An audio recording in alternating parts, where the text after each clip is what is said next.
This podcast is sponsored by Sama Yoga House, an international yoga training school. If you're ready to deepen your yoga journey, join us in Costa Rica, Thailand, or Bali for a 3-week transformative, immersive experience. Connect, open your heart, deepen your practice, and reset with nourishing food, amazing people, and expert guidance. Exclusive offer to our listeners. Receive $250 off your next yoga training with code SAMAPODCAST. Visit Sama Yoga House and use code SAMAPODCAST at checkout. Dive deeper into your practice with Sama Yoga House. This podcast is brought to you by Good Wolf Provisions, your go-to source for 100% organic, plant-based superfood supplements. Imagine a world where your supplements are free from chemicals, additives, dyes, preservatives, and packaged with zero plastic. Their products are designed to elevate your health naturally. Take their Dawn Patrol, for instance. It's a powerful blend of 7 medicinal mushrooms that work wonders for your nervous system and cognition. Or if you're looking for an all-natural performance boost, try Full Send. This clean, caffeine-free drink harnesses the power of beets, cordyceps, electrolytes, and hydration to keep you going strong. Ready to experience the difference? Head over to Good Wolf Provisions and use the code SAMA at the checkout to grab 15% off your next order. That's code SAMA for 15% off. Treat your body well with Good Wolf. Nature's best, delivered to you. I am with Jonah Kest, and I'm just so pumped that the world has brought our paths together in a very just kind of synergistic way. And we'll just dive into your life and your journey and kind of your passion behind yoga and why you do what you do. And I know just a little snapshot of you. It's just yoga's been a part of your life since before you were born, you could say. And I just want to unpack that and how that's kind of unfolded for you. Well, thank you so much for having me here. Yeah. It's been really epic to just experience Austin and get to meet you and Ian and you guys through that amazing retreat day, and just got to, it's nice to get to know people, but also to get to see them in their element as well. So I'm glad we both got to take each other's classes. Yeah, that's cool. And we're here, we're doing it. So how's Austin? What's the vibe for you? It's incredible. I've been hearing a lot about it just because, everyone seems to be moving here and leaving LA. And I'm like, why is everyone coming down here? And I'm starting to figure it out. Yeah. Like, you guys have great nature and great food. It's innovative. It just feels like a good home base. So. Cool. I'm so glad you're getting I might have to move down here too. Really? I love it. Yeah, there's endless things to do. So your dad is the exposure to you in your world, but even before, like his dad, was that right? Exposed him to the practice. Yeah, just to keep it kind of simple, I guess my grandfather was a doctor. Okay. And he kind of went on his own healing journey. I won't get into too much of the details. If you want, my uncle Bryan Kest has just released a book that goes into some of the real nitty-gritty details. Okay. It's called Autobiography of an American Yogi. I love it was that. A play That's off so great. the real autobiography of Yogi. That's like his guru, as a lot of other people. But essentially, he had like some kind of breakdown and ended up moving to Hawaii and leaving my dad and his 3 brothers at home alone with the mom. Okay. And it was, kind of like a broken family at some point. And he went on his own healing journey and ended up finding yoga in Maui, Hawaii in the 70s. Wow. And there was a guy named David Williams who had brought Patabi Joyce to the States for the very first time. And he had just seen this in a grocery store with a sign of Patabi Joyce saying, "Guru coming to town." And he was like, "What is this?" And I love this. ultimately, yoga at first had brought him out of his back pain because he had 4, I think, like unsuccessful back surgeries. I did read that. Yeah. Yeah. Okay. So that was like, I think this works. Like this is really sticking. And especially as a doctor. Especially as a doctor. Yeah. So but he was always out there. Like he was eating tofu, like in the set, like before anyone was eating tofu, cool. Okay. He was just always kind of like an out there kind of guy, but he was the kind of dad that made his kids do whatever he did. So in the summer times, the boys would come to visit in Hawaii and they were forced to do yoga. And, I think they were drawn to the physicality of it because it's such a physical practice. Especially Ashtanga. Especially Ashtanga, exactly. They loved all the arm balances, and I don't think it was, they had to pull their leg with all the pretty girls there practicing, and they were just like really into it, But yeah, that was kind of organic. And then, of course, my father, Jonny Kest, and then my uncle Bryan kind of took it into their own directions and brought it back and just started sharing it. Okay. And I would say I'm really grateful to both of them because they were definitely pioneers and and really bringing the popularity of it to the West. Obviously, there were so many other people as well, but and then when I come along, I really had no choice, you know. What kind It was the same. Yeah, I mean, it was really funny just because like we were pulled out of bed every Sunday morning to have to go to the instead of Vinyasa church. class. Exactly. And that was our yoga church. And yeah. And how old were you when you like first dove into like the actual physical practice? Yeah, I mean, like all I remember is like, you know, being on my dad's shoulders in Tulum, teaching at his retreats, and just like Wow. I lived that like yoga, you know, lifestyle as a kid, but I Okay. didn't know anything different. It was so normal to me. But I would say I didn't really start showing like real interest in the practice, like seriously, until I was a little bit older. But of course, I was always in class playing and. Right. But then in that middle school era, there was a little resistance. I'm like, this is kind of weird. This is for girls. Yeah, normal. Right? Every That kid rebels their middle parents, school. right? Yes. I'm sure you did as well. And so 100%. it's just the natural thing to do. And I think it wasn't until I was older till I sort of saw not just like my father in a different light, but also how he was like touching other people in a different light, and how that really inspired me. I think that took some maturity though, because it wasn't always like that. Yeah. Wow. It's so beautiful. And you grew up in Michigan. Yes. Okay. Yeah. So I'm curious how with David Williams and that inspiration of Ashtanga and the difference between your dad, Jonny, and Bryan's kind of style and their take on it. Is it... Yeah, so I mean, they both come from an Ashtanga background, right? And I think what most people, I think we spoke about this too, but like most people don't really realize that most physical yoga is inspired off of Ashtanga. Like, so if you're going to learn yoga, you know, it's pretty good to go back to the roots, because if you think of like, if you were to drop into any yoga studio around this Austin area, you're probably going to have a sun salutation or some sort of standing posture that was based in the primary series. Right. So it's just interesting to see how that's evolved. I teach a class called Ashtanga Remix. Oh, that's fun. That's great. But every class is really an Ashtanga Remix, so technically you could just teach anything. Yeah, okay. So I think my father and Bryan definitely have different styles. There's definitely some similar like cadences and voice and things like that, but Bryan went more like general. Okay. His style has changed a lot over the years as well, but my father kind of, I would say, evolved. He started introducing music. He was one of the first people to really bring in like, you know, rock and roll music. I think he had started in his basement with Tom Petty, just vibing that's so great. to sunset. And then he has more of like a flow bass where it's like strings of like 16, 17 postures. Together, yes, okay. Whereas Bryan kept it a little bit more traditional.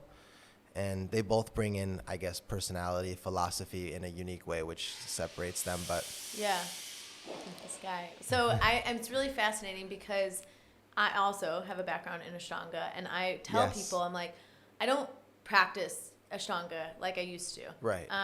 And at the same time, I have so much reverence because it really, there's a few things that it taught me. The breath. Yep. Like, I know that I'm practicing next to an Ashtangi.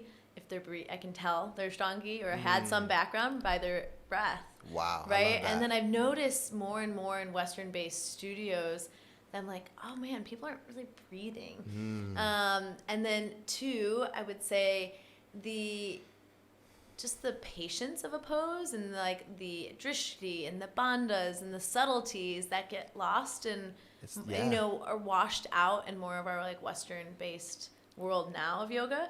Which it's interesting to like dance in, because I think you do such a beautiful job of the way you teach, because there is an energy of like that lineage that's obviously like in your bones and your blood and your heart, right, and how you teach. And I think there's this natural draw to that practice still. There's some kind of simplicity, and for the longest time when I first moved to Austin, I didn't know anyone. And I found Ashtanga practice. And there was like me and maybe 5 other people. It was my soar style. And that was my church. Like I like had to go every single morning. I just felt that like sacred. I loved the silence of it. I loved that it was just simple and it wasn't anything fanciful. I mean, yes, there's lots of arm balances and postures like that, but there's just like that practice, right? Totally. And how it's emerged and grown, I think is so beautiful because, I mean, even like Jiva Mukti and their lineage was also in Ashtanga, right? Exactly. And you can see this kind of continuation and evolution of it. I love that. That's the key word, is evolution. And, you know, you always want to, you said a lot of amazing things that I want to touch on, but like, you know, community being one of them, you know, coming back to the foundations. Yeah. Because it's like, have you ever heard that quote, you have to know the rules first before you break them? Yes. And that's kind exactly of like, it. you have to really understand the foundations of a practice to really like extend beyond them. Because obviously everything, once you start really practicing, everything in your life becomes yoga. It's the quality behind, you know, whatever you're doing. That quality of awareness and patience and compassion, and that you're all generating. Without that, you know, yoga is really just Eastern calisthenics. It's just different, unique ways to move your body and touch different places all over your body gently. Yeah. And but the community aspect too. It's like, that's what yoga is all about. You know, it's about connecting with other like-minded, high vibrational people. And it seems to have always given me a place to go and a place to, you know, that I can call home, in anywhere that I've been, whether it's been in a remote, you know, third world country, there's like yoga family there. It really doesn't matter. So that's why whenever I'm in like a bind, I always come back to the mantra that David shared with my father and my father shared with me, is do yoga and everything in your life will be taken care of. And it's so far held true. So cross your fingers. Yeah, no, I think that's so beautiful. I think there's power in the simplicity of it. And I was actually at the event the other day. One of the students that came was like, hey, thank you so much for putting this on. I haven't stepped into a yoga class in 10 years. And this felt like so impactful to be like, actually people were coming up and talking to me and engaging. And I think you talked about the community side of it. And just the other day I was like, I think yoga is so unique because yes, it's physical, so we can get into the body, but it really draws a specific kind of person that's looking for something more. And it's not just physical. Even if someone comes in and it's like, I was told to do this physical thing, there's something about that person that's open. Yes. They're curious. Or and so they're receptive, right? Yeah, they're very receptive. Or if not, they become receptive through the practice. And I always say that yoga kind of, you know, if you come to yoga hard, it will soften you. So, you know, a lot of, you know, tough people maybe come to yoga, it will literally break you down and open you up, kind of like how you're describing. But also, if you come to yoga a little too open and a little too soft, yoga will give you some firmness and some strength, which is sometimes what a lot of people need as well. That sometimes people don't know that you can get that kind of stability from yoga. Yeah, it's Stiram Sukham Asana. Yes. It is really that, and I think that's the most exciting thing. It really meets you where you're at. Like if 100%. That person comes in and they're like really stern and like rigid, it kind of softens and finds that sweetness or over the time, you know. It moves you closer to balance, and that's the key, because we're constantly on that pendulum of, you know, either sleeping too much or sleeping too little, or eating too much or eating too little. And, you know, everything in your life, whether it be relationship based or, you know, how you're living, it just brings you closer to that moderation, that balance.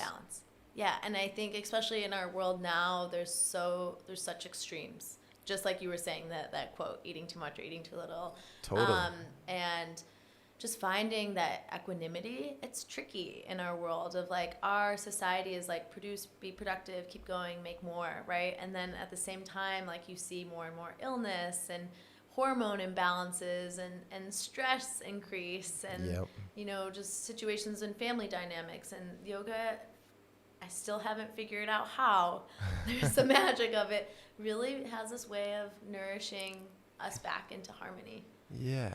I mean, look, there's obviously some kind of magic that happens within a practice, but I think it's just the power of just giving yourself that undivided time and listening to your breath and closing your eyes. And because when you do those things, what you're doing is you're strengthening not only your trust within yourself, but your intuition, your connection to that intuition.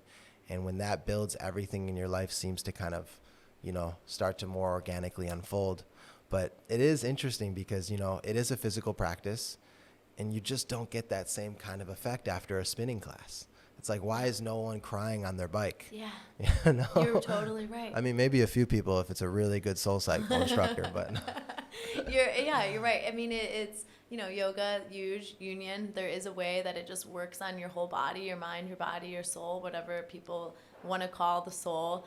And it just weaves everything together. It unlocks places of realization, epiphanies, peace, breakthroughs, because we're giving ourselves that like space and time to unpack what's maybe we're not paying attention to. That's the key. Yeah, yoga brings the light to whatever needs to be lit up. You know, no, that's a great way to put it. And also that whole concept of space, like just, yoga really does, and meditation obviously is the highest form of yoga. It just creates space in your thoughts. Yeah. We're constantly being pulled in different directions. We have this monkey mind that's constantly bouncing and, from craving to, to this, to that, to thoughts, to the past, to the future. So when you give yourself that time and space, it's like all this creativity, all this, fertile ground for new ideas and new relationships and just so much goodness that we don't really ever have the time and space for. Yes. So you're totally right. I'm like, you're making me think of the book, The Creative Act. Have you read this? Oh, yes. By Rick Rubin. Oh, so much gold in there. Right? And you really see his like meditative presence come through, but this energy of allowing space gives us space to also be creative and not necessarily like paint or like be a sculptor, but to think more creatively in our life and not just be so pragmatic. And that's an important thing in yoga. And Rick Rubin's obviously a yogi, whether he calls himself one or not. But, like you said, creativity, you don't need to be a painter, a sculptor. And the yogis say that we create our realities. If you break down the word karma, it comes from the root word kir, K-I-R, which means to create. And that law of yoga, karma, which is a law of the universe, really says that we all create our realities moment to moment. So that is kind of like all comes back full circle. And, and I think what's really powerful about that, instead of just kind of saying the words, is it puts people in a position of like empowerment. It's like, yes, the outside things are going to happen, external things are going to happen that may not seem like they're going your way. Right. But there's like this empowerment of like, I can actually choose, Yeah, which is so wild because it's making me think of like root chakra and the mantra of like, I am. And like, there's this weird realization of like, we are spiritual beings having a very human experience and we have the power to create our realities, right? And I think there's also, a fear to be able to step into that space, right? And it's easier to take the route of like, okay, I just can get this like stable job and be done with work, right? And I'm so curious for you, as you found your way personally into the practice, like, did you just naturally get drawn into like, okay, I'm not going to go and become a yoga teacher? Like, was that just like a clear path for you? Or was there ever a time where you're like, I'm going to get a tech job? Or Yeah, I wouldn't say the whole thing was just like super clear. Okay. It was definitely always in the back of my mind that I'd have this practice throughout all my ups and downs. Yeah. It definitely became really personal and just for myself in the beginning. But I did go to college like every other normal kid, but I only ended up going for a year. I actually dropped out in the second semester because I was going through I think the universe was trying to get me out of that situation with giving me a ton of health issues and just doing the wrong things. But that was a low point in my life, but it was really important for me because that's what accelerated all this, like really going into it full out. Because that's what, there's a word in yoga called dharma, which I'm sure you've heard, and your life's purpose or essence or whatnot. And one of the kind of laws of dharma is to whatever you do, like once you find your gifts, to go full out. And that's kind of what I was forced to do, at a young age. It was like, okay, there is no plan B anymore. Like if you're gonna go for this, go for it full out, but also don't be attached to the results. Because I'm really grateful to my father because I could kind of see the trajectory of like what's possible. Yeah. And I think for me that helped manifest and create the realities that we're talking about. So if anyone's listening to this, I definitely recommend finding a teacher, you know, a mentor, someone that really lives what they're preaching and saying, because that will help you when you go through those lows. Because those, if you haven't experienced them yet, those lows are coming. They come. You know, and it's sometimes they sneak up. Yeah, right? It's not just like an uphill. Like it's not just, you know, uphill the entire time. So, having that mentor, having that is really, really important. And then like the final thing that we spoke about in class too is kind of just like surrendering to what is. Yes, you said that, and we were talking about that afterwards. I was like, that is the final thing, is that Ishvari Pranidhana, the word surrender, right? To really release. It's like moving through life, like, I have this vision, I have this dream with closed fists. And it's like, you won't really experience it until you can really open up, right? When you release, you receive. And sometimes it looks so different than what we have in our mind. You release, you receive. I like that. Right? I like that analogy of just opening your hands too. That's a cool way to like see it in the real. Yeah, sometimes when I get people into Shavasana, I'll have them like tense their whole body up. Ooh. And then let go, and you can kind of feel that like final like that's powerful. Right, that exhale. Because you know, those like, you know, you might think, I always like to bring it back to the practical too, because there's a lot of yoga skeptics out there, you know, like, this stuff doesn't work, this and that, and you know, it's when you practice something so often, like even something as like real and literal as what you just described, like tensing and then releasing, it's like that's eventually preparing you for the bigger release or the bigger surrender when that comes up in your life. So, you know, if you never do those little ones, how are you going to be ready for the big one? Yeah, it's like building a muscle. Yeah. Right, so internally. Exactly. and that's what you know, yoga doesn't become, you know, beneficial until it really starts to permeate itself into your life, into everything that you do. And that's why we're trying to create resistance. We're trying to rub up against ourselves a little bit in this practice. Obviously, there's some forms of practice that are, you know, restorative and really healing on the resting level, not just physically, but mentally. We need to rest our minds as well, which is a really big thing in yoga. Everybody knows how to rest their bodies, but very few know how to rest their mind, because mind matters most. Yeah. I'm so curious. So for you, when you had you were in school and these health issues came up, and that was literally life like rubbing up against like your kind of path at that moment. And then you had the realization or that epiphany or that just kind of like force to like shift. And then you had this surrender of like, okay, this isn't working. Then how you did surrender? Definitely. And then how did that kind of like reawaken you in a new way of living and operating? Yeah, I think a big part of it was just like I was at like a low, right? And I had that invitation to go live with my grandfather in Australia.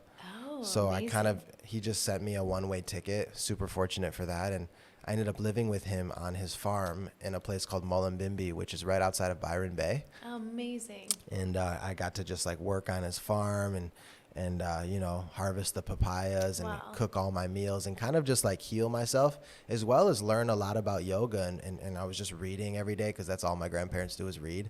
So at first I was like a kid, I was like a little bored. I'm like, there's no way out of there. You have to take a car and drive it like 3 miles down a dirt road to get anywhere into civilization. Okay. So I was like stuck with myself a little bit, but also just learning and really appreciating that downtime. But this was the same time where I was starting to post a little bit on social media. Okay. And I was starting to find a little traction just from kind of organically sharing my practice. Your story, yeah. And there was some yoga studio owner in Brisbane. Okay. And his name is Simon, and he was a student of my uncle's, and he saw that I was in Australia. And keep in mind, I've never been invited to teach at a yoga studio. Yeah. I'm a young kid. Yeah. And he said, hey man, like, do you want to, you know, come teach a class? You're right around the corner. And I didn't even know what to do. So I asked my grandma if she could book me a flight to Brisbane. And I ended up teaching a class to like 50 people, and I had no idea what I was doing really. And that kind of, I think, sparked and gave me the confidence to like, maybe this is like a realistic lifestyle that I could potentially do. Wow. And that was like kind of the seed that planted that for me. Wow. And I'm sure too, well, there's a few things I'm going to unpack. Like, one, how special at that age, like what, 17, 18, Yeah, right around there. to like get taken out of the mainstream like paths that people take and get time for yourself.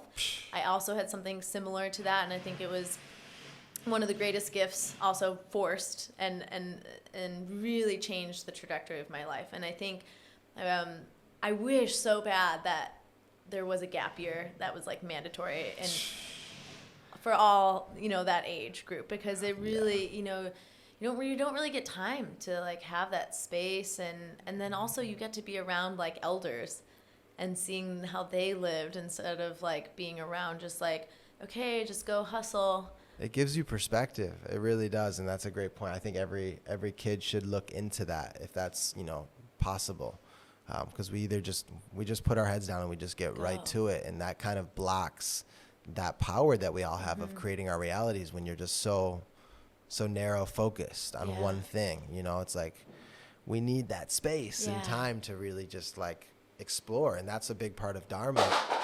That's a big part of Dharma is, you know, you got to try on all the shoes, you know, in order to explore and find what you're naturally drawn to, which is your gifts.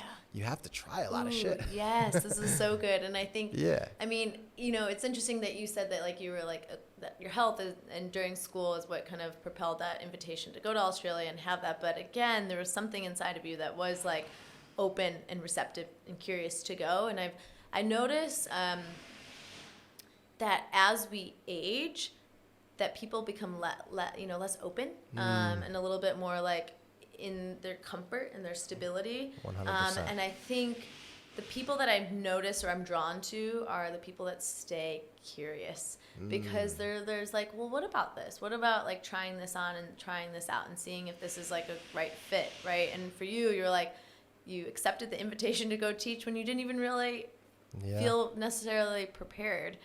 Right. And then you probably experience like the spark. Yeah, really, really good point. I think that a lot of people wait for that perfect opportunity until they're prepared. And that can, you know, be a much bigger example, or even a very simple example of like, you know, right out of teacher training, just like going to take that class, because, you know, the more you use it, you know, the better you get and the more experience you build. And really, you know, teaching yoga is just reflection of your life's work, I like to call it, because, you know, it never ends. The more life experiences you have, the more depth that you have to offer, and wisdom, because wisdom is living wisdom. It's direct experience. And that's why I think it really gives you humility, because, you know, if I'm 28, you know, I can share what I know and what I've experienced, but what do I really know compared to a yoga teacher that's in their 70s? You know, they've seen so many more bodies too, and like they've, you know, have so many more classes underneath their belt. So I think it really gives yoga teachers humility to understand that, look, this is never ending. Which is the most magical part of it, right? The career of a path of to be a teacher just gets richer and more rewarding. Exactly. And on the flip side of that, though, I think don't be shy or timid to share what you know, because even though this may be your first class, you actually do have a lot to offer. And just simply your presence and observation of the students is going to ultimately change their practice for the better. So a lot of students coming out of teacher training are just like really shy, and I'm sure you've experienced this, to like, how can I teach Christine? You know, like, you're my teacher. And but it's really important to tell them, like, look, just by you observing me, you're actually changing my practice. Yeah, exactly. And I think too, like, we're never really ready, right? Like, why keep waiting for that like perfect moment? And to go back, you quoted earlier the Gita, and you were like, we have the right to the work, but not to the fruits of our action. Like, just do the work and like follow your heart and the passion behind you, and like trust that it's worth something, but don't look for the result, right? And you went in and you're like, okay, I guess I'm gonna go teach this thing.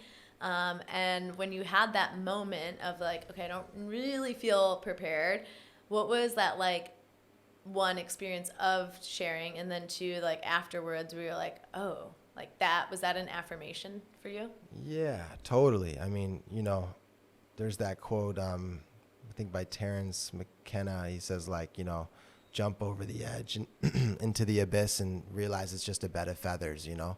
And I Ooh, think I haven't heard that. it's a good one. Yeah. It's like it's sometimes whatever you're looking for is on the other side of fear, and it seems so massive, but it's like once you land, it's like, oh, wasn't that bad. But for me, I would say, what was your question? Like, just what did it that was teaching that moment for you, affirming of like, oh, I think there's something more here for me to explore. Yeah, I mean, I had that feeling of like butterflies, and I still get that feeling. Even yet, 2 days ago when we had the class, I was like, a little nervous before starting. It never goes away, if you're wondering, by the way. But with that, there's a lot more. You've been there before. There's a lot more certainty, and but yeah, I would say just the feeling of just giving it away and truly allowing people. Not that it's not knowing that it's not you, but it's the practice, but just you sharing the practice, giving people the space and freedom to just become lighter in their essence and feel better, I think is a pretty rewarding job. Yeah, it's so rewarding. It's super rewarding. And I'm so glad you shared that, because I think, especially for people who are newer teachers or considering yoga teacher training, there's like, oh, I don't know enough. Like, I don't feel like I'm qualified enough. I think you shared something like it's the practice we're sharing, and it's stepping away from the ego of like, oh, what does this person think? And if you're really sharing to serve and to like help people have that space to explore their own world, right? And it's not like directing energy to like the teacher. And you can feel that pretty clearly. Like I mean, you can feel when there's that presence of, me, mine, I, when someone's teaching, and some of the best teachers that I know, one including my father, he has this way of like almost being invisible in the room. It's like he's there, his presence is really strong and certain, and you feel like, held. Yeah, you feel really like supported and like directed, but at the same time, like you look around and like you can't even see him, and it's not about what he's wearing on his t-shirt, or you don't know his story. He's not. It's just and for me, that's the sign of a master teacher that's able to really connect with both beacons of the room, whether the student is like 10 years advanced or a beginner, but also really creating that space in between the student and teacher. There's like a space of compassion of, you don't know who walks in your room, right? Compassion's huge, right? And that's the humility aspect too. Totally. And I think it's you're going to see always people who can do like the strong advanced postures, and then people who are like, hey, I just need to be in child's pose, and like the energy of the teacher really matters, of like that, like, hey, I'm going to challenge you, and then also like take rest when you need, and have that sacred pause for yourself. And actually none of that really matters, right? In the end, like the physicality is just like, you do it or you don't, but you're having that, you're showing up for yourself on your mat. That's it. My father often says that the most advanced student in the room is oftentimes the person that drops down into child's pose first. I agree. Because, if you think about it too, like it takes a lot of self-awareness and self-understanding to even like know that you kind of need a break and give yourself that permission. Because it's like, especially when everyone else around you is doing something and you're the only one, that either they're just like super self-aware, confident, or, they may be the most advanced in the room, because it depends what you're measuring advanced by. And that, I think, you and I are both talking about this translation into life. It's like also in life, like we can be going, especially if you're in a city, like you're in Miami or you're traveling, or here in Austin, there's just this like go. And then you're like, hey, like I need to not do, and just like pause and like have that space of solitude and reflection. And totally, that's such a mirror of the practice, right? And you have it on the mat. You're like, my breath is feeling labored, or I'm just like energetically, my mind's not calm, so I'm just gonna like be still. Yeah, and that's a great reflection, because that's something I personally into my life had to really live, because I wasn't living that. I was just going and giving. Yeah. And I still am working on that. Same. But just like almost the universe forcing me to like, look, you're not going to do anything this week. You just need to reset. Land. Yeah. And because there was a point where I was traveling to like over 30 cities a year. Wow. Which is a lot. And I was just feeling like obviously so fortunate and grateful I get to do that and travel. And I still have to remind myself, like, I get to go to these amazing places, but at what cost, you know, of your health? Yeah. And then how much can you like really show up and serve if you're not like giving back to yourself? Totally. So I love being a nomadic yogi and living on the road, but just even in the last year or two, we have a little apartment in Miami Beach, and it's just like, even to just have like a coffee machine, you know, like a pour over setup, and just have my prana rituals intact. So when I do come home, I have a routine and I can reset. Oh, we totally feel you. Being that nomadic, even for the past like 6 months, and then, you know, being here and there, you know, it's fun, right? It's amazing, but it's at the same time like the simplicities of just like your own little space. Doesn't matter how big it is, of just being able to ground down. And you brought a curiosity to me. You're talking about your routine and your like rituals of prana. Like, what is that for? I know things can change and adapt, of course, but what is that? What are those grounding practices for you currently? Yeah, for me, the first one's brushing my teeth. Okay, great. Hopefully everyone does that. Everyone is doing that. No, but I actually just posted a reel where I had mentioned the word prana rituals, and it kind of like interests people because they're like, what are prana rituals? But really, they're, you know, it's just a fancy name for things that support your vitality and your energy. Prana is your life force, and a ritual is something that you come back to over and over again.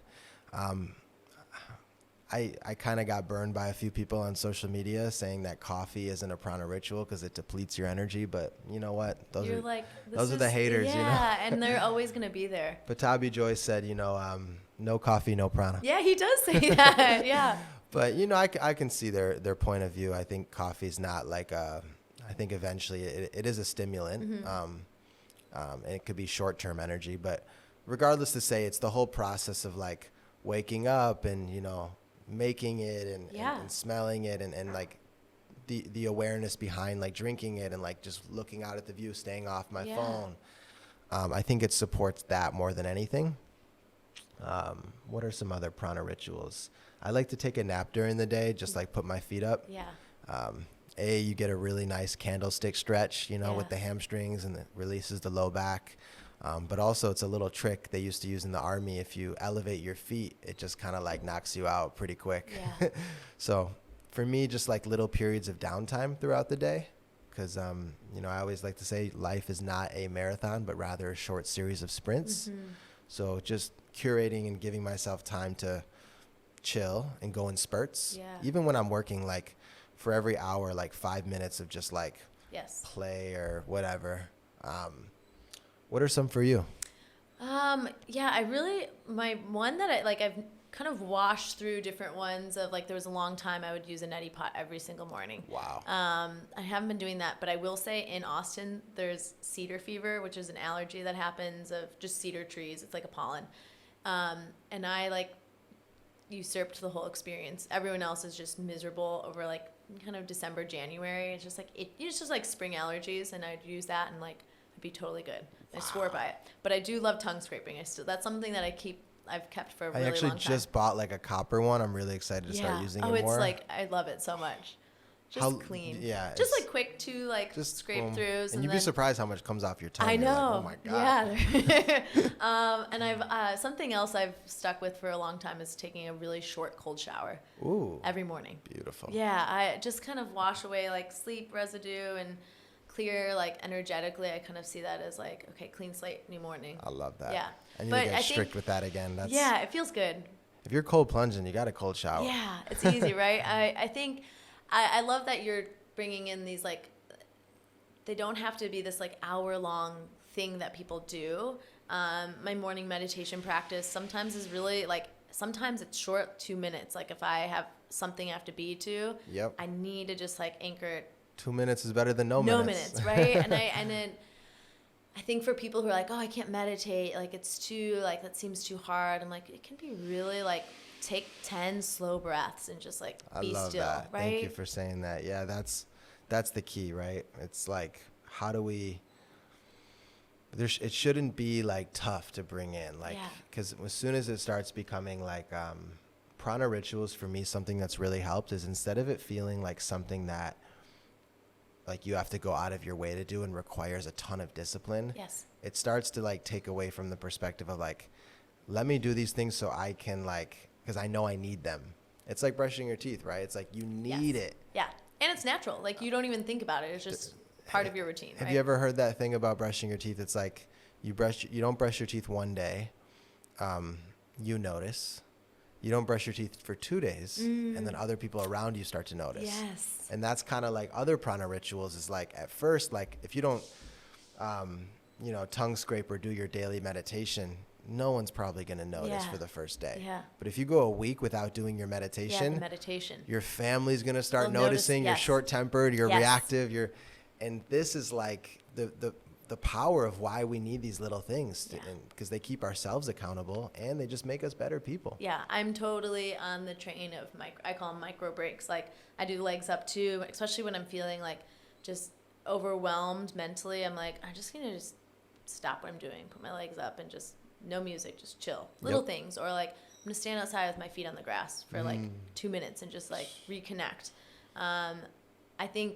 To me, yoga, it's so interesting. I'm curious for you. Like, I used to be the Ashtangi that's like, I want to know every single posture and, like, I want to do every advanced thing that I can possibly do. And now, like, I'm pretty, like, I don't really care so much about crazy arm balances and inversions. Like, I have fun with them here and there, but I'm really more, like, yoga has become more and more about, like, my soul connection. Definitely.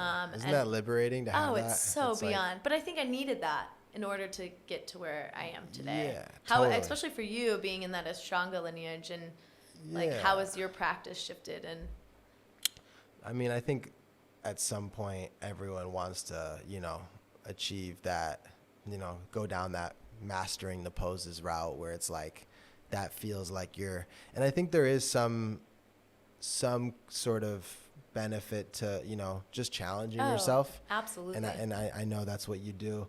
But it's like when you have that attachment of like putting your foot behind your head, it's like, first of all, I can't really think of like a super intelligent reason why someone would actually want to do that. Yeah. I don't know. Let me know if you think of any. But I just feel like a lot of like the traditions are sometimes like, wanting to go down this never-ending bucket of like, because it, flexibility to me is an opinion because, there's so many different levels of flexibility, depending on the shape of your bones too. So I think, look, go for the poses, but like we said, don't be attached to the results and just do your best and come back to them. But yes, yoga, I think has way more longevity when you can use it to calm your mind. Yeah. There's a quote, again, quoting my father a lot because he is one of my greatest teachers, but we're not using our bodies to get into the yoga postures, but we're using the yoga postures to still our mind or get into our bodies, which ultimately will still our mind. And that's the beauty is like when you realize you're doing these physical poses to still your mind, there's a beauty in that because you're doing them with a whole different perspective. Yes. Most people can't just sit and meditate. Yeah. Because they've never done it before and it's too abstract. You have all these emotions and all these things that are coming up and it's like, how do you just sit through that as a beginner? Yeah. But for some reason, going through the doorway marked physical first allows you to sort of ease into what that whole world is. Absolutely. I remember when I was living in Chicago, you bring this up so well, and I share this in yoga trainings. I was the yogi in Chicago. I'd ride my bike like a little hipster to the studio, get there, unroll my mat, do a really hard practice, and as the teacher was like guiding us into Shavasana, I was the student who'd roll my mat up and peace out and never stayed. And now I'm like the last person. Like I get up and I'm like, where did everyone go? So I think, I know it's kind of hilarious. That's so fun. No, it's so funny. And I love that you share that and admit that. And it shows how far you've come. And it's not like it's not a horror. I mean, I'm sure you seem like a very just like driven person in general. So I'm sure you're like, okay, I got to get to the next thing, which is like totally normal. But I think my intention then was just like, it's this physical thing. I definitely know that there was a hook. Obviously it's taken me, on this long journey. But I think for people who are like new to the practice and they're like, I don't understand that like the deeper levels of connection and like the subtlety of like your soul or the space, right? it just meets you where you're at, and it's okay. Like if it only is physical for a while, like that's what it is for you. Yeah, and maybe like I always like to tell people, you know, yoga isn't really the end all meets all. I mean, it really will just allow you to do everything else in your life, whether you're a triathlete or a runner or, you know, a basketball player, whatever you are. A mom, a dad, It doesn't have to be a sport. Yeah. It literally will just help you perform at that. And that's what a lot of people confuse yoga with religion, because a lot of Hinduism, you know, talks about it. And if you go back all the way to the Vedas, it's like people confuse yoga philosophy text with religious texts. And not anything bad about religion, but it's just, it was never meant to, the Hindu priests actually used yoga as a means to get closer to their God. Yeah. And that's always like perspective I like to share too, because even if you have a certain faith, yoga won't take away from that. No. Yoga will just actually remove some of the walls that are, you know, and have, enrich it and help you connect closer to with whoever you find, you know. Yeah.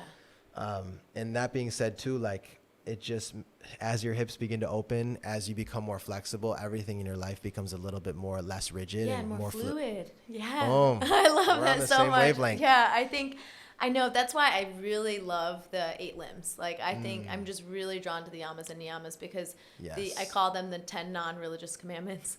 They're just a very universal, accessible way of like, hey, don't be so violent. Like be compassionate to yourself. Like be integrity with your truth and like share your truth. Don't hold it back and still have that compassion as your like foundation, right? And like you talked about moderation before. Like there are all these like principles and concepts that we talk about as like normal human beings, and then to have those as like a guiding compass for someone's life, to me that's been just life-changing, to be like I can use these and hold myself accountable to them. I think some people who aren't necessarily have a religious setting that they're living into, I love the 8 limbs because it does provide a framework of like, oh, how do I want to show up in my life? Right? 100%. Yeah. And the 8 limbs are amazing for that reason. And also the fact that, you know, there's so many levels and ways you can look at them to help, you know, enhance your life. Like you said, they have those moral kind of, you know, not rules, but I like to call them friends. Because if you, I love this. If, you know, they are your friends because ultimately if you follow them and you reflect on them, they help you, you know? It may seem like a rule, like one of the precepts is to not kill, which is essentially part of the 8 limbs. Yeah. But really, like, what does that mean, right? Like, I don't think there's any serial killers walking around, you know, Austin. I mean, maybe there's a few, but you never know it's these like, days. It's like that. If you take that a little deeper, like, what does that mean? Like, am I not killing, like, you know, any type of being? And if you follow that precept fully, there's benefits to it. Like the friends that you make from that, or, you know, they say if you don't kill and if you follow this precept perfectly, all beings remove hostility towards you, which is like really interesting. It's like an opposite way of looking at it.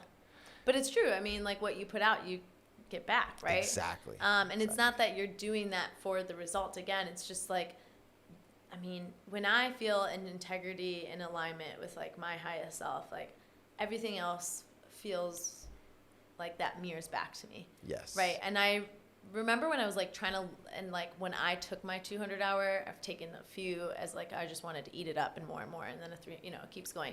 But I was like, I really want to like remember these, like know them at the back of my hand. And I would like go on a run and I would just kind of recite them in my mind, and I would forget one of them. I'd be like, what was that one? And then just really trying to not like look at anything and think about what was that one. And then life somehow, I can't like think of a specific example, would be like somehow create an opportunity to be like, oh, I wasn't being in Satya. I wasn't being in my truth. That was the one I forgot.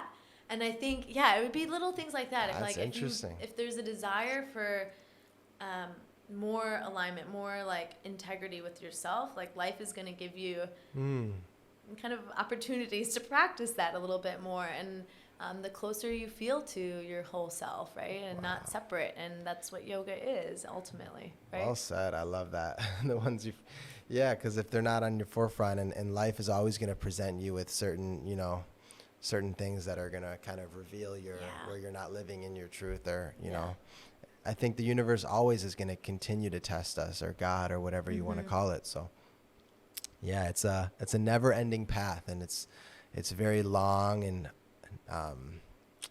what do you call it? Windy and up and down and twists and turns, and not linear by any means. No, it's very uneven. Yeah. And I think too, for those people who are listening, is like, your physical practice, I'm sure, has changed in ways. Mine has.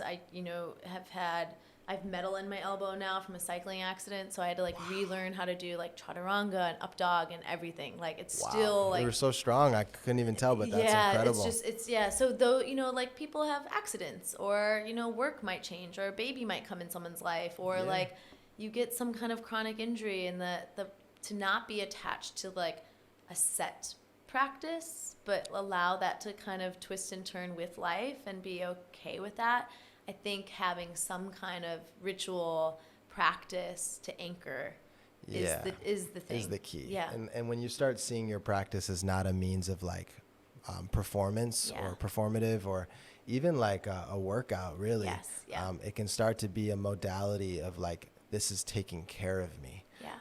And it's like a maintenance. I always like to call yoga a maintenance program. Love that. It's it really if I'm just out of balance, or I travel too much, it's I need my yoga practice to restructure, give some love to my lower back and hips from sitting for so freaking long, Yeah. And these are just really common tools, because humans weren't designed to sit in chairs and go on long plane rides for that long. We're just, it's not healthy. Yeah. It's not normal. And think about most humans, especially now, we get to work remote, so many people, but we're sitting for 9-10 hours a day, and even if it's you got 10 minutes to move your body, gift yourself that, because your body will thank you. And something I've been thinking about more and more is, I've been ending classes with remember, this practice isn't only here to benefit you, but it is there to also lead you to be a more kind, compassionate human being, and slow down a little bit and see the other person, and remember we all have this human experience, so you don't know what someone's going through. Totally. If you're taking time to be kind to you, can you extend that out? Is it yoga to me is really we've been talking about, this life practice, right? 100%. And I know I've been watching kind of your story on Instagram too, of the wisdom that you share just seems so genuine and authentic. You really care so much more than, yes, you have a strong physical practice, but you there's a way of the way you share is not just physical, and I just appreciate it so much, because there's definitely people who can't do those crazy fun arm balances and things, but the way you teach is just so you have this compassion, this accessibility, and this levity. Thank you. Yeah, and it's also it's genuine. You're not, when I being in your class the other day, it just felt easeful to just be okay, I can let you guide. Thank you. Yeah. Very sweet. Giving me all these compliments. But it's true.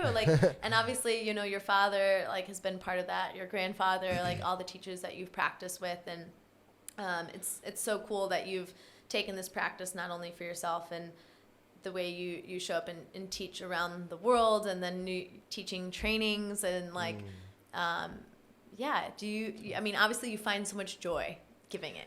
Yeah, I love it, and especially, it's such a great platform to really just share and express yourself. Yeah. For me, I think human beings innately want to feel seen and felt and understood, but they also need to express themselves, whether that means through dance or through movement or through song. Yes. For me, yoga is a cool way to express myself. Yeah.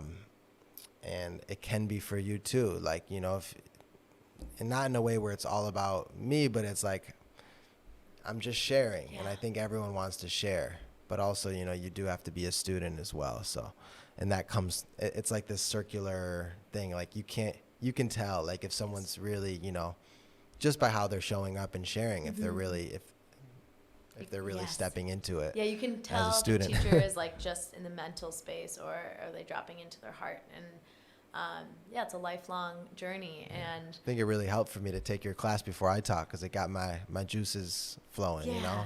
Yeah, it's that, totally. I don't always have the luxury of Yeah. that, just because of like, you know, scheduling and stuff. And usually I'll get to do my own little flow, or even just meditating a few minutes before class is like a game changer. Which is also a great tip for new teachers too, of like, just ground your own energy first before you go out and share it out. And like, I really love, like, I think we can kind of like finish it off by talking about the teacher trainings, because that's something that's like been really important for me. And obviously I love doing it, and talk about that rewarding feeling. This is like 10x, because you see someone from day 1 to day 20, whatever. Yeah. And the transformation is just unbelievable. And it's not even, yes, they might be able to guide you through a 1-hour flow class or vinyasa class, but that's like the tip of the iceberg, you know? Yeah. It's the whole process of it is super rewarding, and I love doing it also for myself, because it's like a boot camp for me. I totally agree. I have to, if I don't sit on that meditation at, you know, 7 a.m. and, you know, they're not going to be sitting there either. So it's like, it really like refine. I feel like refined. Me too. Every time. And I'm like, and re-inspired. I'm like, oh wait, like this is so impactful. Like, and I learned so much from the students. Oh my you know, when we're designing our sequences, every once in a while, a student will throw out like a transition, and I'm like, "Ooh, that's fun. That works." I'm taking that. Yeah, and I think there's this shared camaraderie between it too. We're all human beings, kind of creating and figuring it out together. And I also feel leading trainings is like a tenfold for me of like watching people's transformation. And Jonah, I really feel like, you know, from the moment you're talking about like the universe in school with you, I also had like a huge moment when I was around 17, 18 as well. And just recently in the past few months of us getting connected and co-creating, and I'm like, so to watch you teach and like you take my class too, and this conversation has been like beyond inspiring. Like I really feel like likewise sparked, and like so excited to co-create with you. And like we're sharing this teacher training in Costa Rica in February next year, and it's going to be epic and beautiful and like in just full of fire and space. And definitely I'm really, really grateful to be able to share together and at this beautiful place in Costa Rica. I think that immersive style is just so important. I think the other styles are good too, but there's something really unique and special about just doing the thing for, 20 days straight, so stepping away from it all and like getting to dive in. So for those who are listening, if you're just like feeling that nudge, sometimes the universe makes it really clear, and other times you got to listen to the whisper. I know personally, listening to the whisper always produces a lot more wisdom before being like, oh, that's totally like the universe stopping me in the tracks. So if you're in that space, like listen to the whisper. We would love to have you join us in February. 100%. And thank you again just for believing in me and supporting me, because, we need each other as teachers and artists. And I'm really grateful to share the space with you in February, and we're gonna rock it out. I know, so much magic. I can like see it and feel it already. Oh, it's the best. It's like yoga summer camp. Why wouldn't you want to go? It is. You're totally right. Especially step away from the cold winter months. Yeah, and just to simply like, even if you don't want to teach, I know this is like a very common thing we share, but it's like just to learn more about the practice, because sometimes the best way to learn something is to teach it. You see it from a whole different perspective. Yeah. So I'm so excited. Woo, we're doing it. Hell yeah. Thank you so much. Yoga times become a yogi. Yes. 2025. Oh, shit. We're in 2025? Jonah, it's been such a treat. I'm so excited to get this out and share it with the world. Thank you for having me in your home. It's not hometown, though. It's home. Now it's home. Been here for 12 years. Namaste. Namaste. Thank you so much. And to all those who are listening, hope this lands. Thank you. Peace.